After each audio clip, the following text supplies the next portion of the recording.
ยินดีน้ำอ้ายพี่น้องเนาะมื้อนี้มาหับรถอ้าย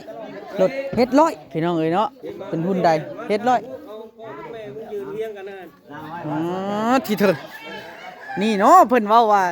รถทำธุรกิจวันชอบมือประกอบวันงามยามนี่ก็ยามดีมีข้าวหวานคันห้าสิ่งพื้นเคยว่ามาหับมาห้องเอาแล้วบัดนี้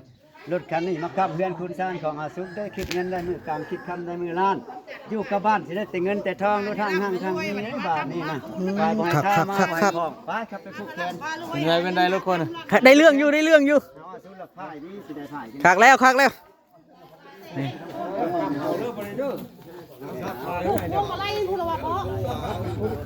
นี่แหละพี่น้องเนาะ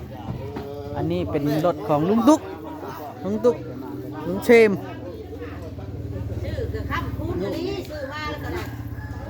ถึงเลขแล้วมันแรงนี่เลขเนี่ยนี่เอาเด้อเลขอ่ะไปอยากได้ทืนคืนเนี่ยปั๊มได้ไหมมาก็พายเจ้า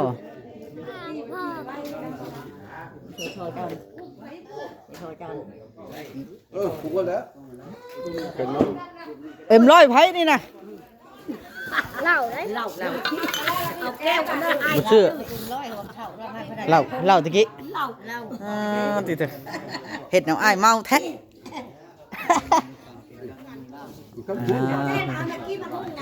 เป็นแล้ววะนี่ครับรถนะใกล้เคียงให้มือเท่าไรที่นั่นช้อนให้นี่มือละจักขวด100ฮะบ่มีเบิดคอสะเพิ่นเบิดแล้วบ่มีหยังนึงคอแล้วพี่น้องเพิ่นคอใช่แล้วคอใส่เพิ่นล่ะเจอว่าราคาสูงเลยพี่น้องเลยรถบ้านเฮามือ2แท้ๆนี่ประมาณ 4-5 แสนบาท4 แสนปลายบาทผู้ใดรถนี่พี่น้องเอ้ยเนาะ4แสนไปบาทบ่นี่4 แสนปลายบาทกระดาษมือ2ได้น่ะพี่น้องบ้านเฮามันราคาค่อนข้างจะสูงเก็บเงินแต่เอาเมียใหม่เพิ่นได้นี่น่ะเพื่อสิได้ดีเนาะแม่นแต่มันเซมยังได้เกิดได้ดิเก็บเงินแต่เท่าเซมยังได้เกิดได้นี่พี่น้องเพื่อสิได้ซั่นนี่คำคูณแล้วบาทนี่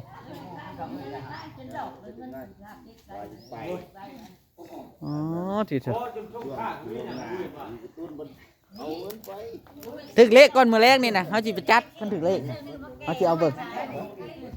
เอาเฮ็ดร้อยมาหับบ่ไผก็ได้ลุงสีเอาเฮ็ดร้อยมาหับนะแม่เอาหับคนเพิ่นก่อนบ่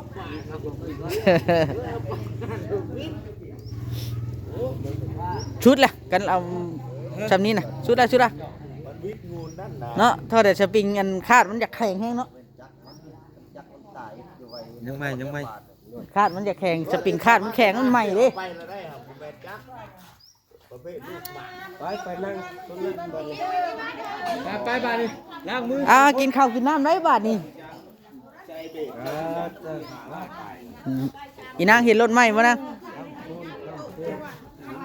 คำคุณเด้อคำคุณเครื่องแต่งมันได้พี่น้องเอ้ยนี่นะจากในมันกระไรเฮ็ดร้อยพี่น้องเอ้ยเนาะจักปีเท่าไรล่ะ14-15นี่บ่พี่น้องเนาะลาซื้ออยู่270-80นี่แหละวัน400,000ปลาย400,000ปลายผู้ใดพี่น้องบ่ได้ถึกๆเด้อนี่7398แต่ว่าสภาพมันก็ยังดีอยู่นะเพิ่นอาจจะไปเก็บสีแน่แต่ว่าก็สภาพมันก็โอเคขี่เบิ่งก็ยังนิ่มจักบ่ขึ้นอายเฮาก็สามารถรับได้เนาะพี่น้องในราคาเพราะว่ารถซุมื้อนี้มันหายากถูกอีหยังอยากได้บ่รถยาวนี่นะอ้าวเจ้าได้แล้วเจ้าได้แล้วบ่อยากได้แล้วกินบ่มุงหุ่งชุกน้ำปลาเท่านี่นะมากินหุ่งชุกน้ำปลาเท่านี่กินหุ่งชุกน้ำปูเพ่งไงนี่นะเอาหน่อยน้ำปลาเท่านี่ขอบใจเด้อทูเอาแล้วให้เบ้าคำแท้คำงามก่อนเบ้าคำแท้นี่จะเป็นเพื่อนเพิ่น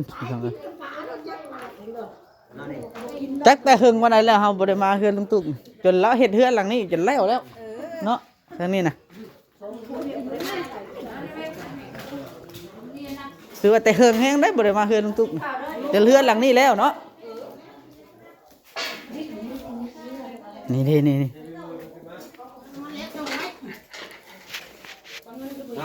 น้ำมาเบิ้ลดู เป็นไงคักว่ารถน่ะ ข้าขาแล้วอ่ะ ชุดน้ำนี่เนาะ แม่นแม่นแม่น นี่ โน่ เนาะ ลองอะไรกันนี่ ลองเลยเฮาครับมาขายเงิน300 300ล้านกินนี่ ลายแท้ ให้บ่เพ่งเหรอ200ล้านให้เราไปต่อทุนมื้อนี้ดิ ชุดเราก็ได้เนี่ย ชุดแล้วอย่าไปอาหาเอาไฟคว้าเอาแนวอื่นบาดนี่มันเงินมันค้ำแต่แท้ละบาดนี่ คุณหลีได้รถคันนี้กับแก้เงินแก้ครับมาบักหลาย นี่มาหาดนี่ อีล่าก็มาบัดนี้ เอาไปตัวนี้ เอามังหูไปพ่อ เป้งน้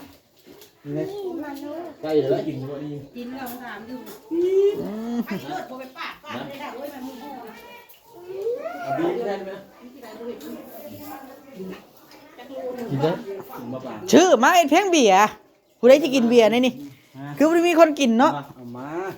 ไว้เอาไหมเอาโอ้เจ้าอิ่มร้อยเอา พี่เอาเอ็มร้อยอีกนะเดี๋ยวนี้นะเจ้าชื่ออันเจ้าสมมุติว่าเฮากินเบียร์เบิด2ป๋องนี่เอ็มร้อยก็ต้อง4ขวด โอ้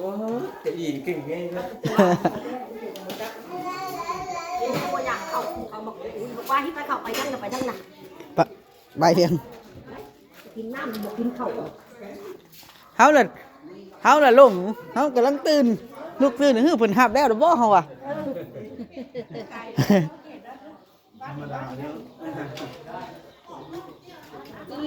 มา นี่มันแม่นมากินข้าวน้ำยานี่ ใครจะกินข้าวน้ำนี่ มาได้ไหมลูกสิมาได้ไหมว้าวไล่มา เราลาบหยังนี่ฮะ ว้าวไล่ลูกสิจ้าป่าดิน ชุกติ ตัวสาวเจ้าเห็ด คือเย็นแท้เนาะเฮ็ดแต่เหรอ มาได้ลูก จังให้บ่มีพักเด้ กินยานั่น มานี่แม่ตังนะกินมื้อเดียวได้นี่ นำมาให้เอามึงก็แม่นล่ะกันหลายอย่างกับ เอาเพียง ปลา ซอยจำนะบอกก็ได้ซอยจำนะเฮาบ่กินนิบเด้อ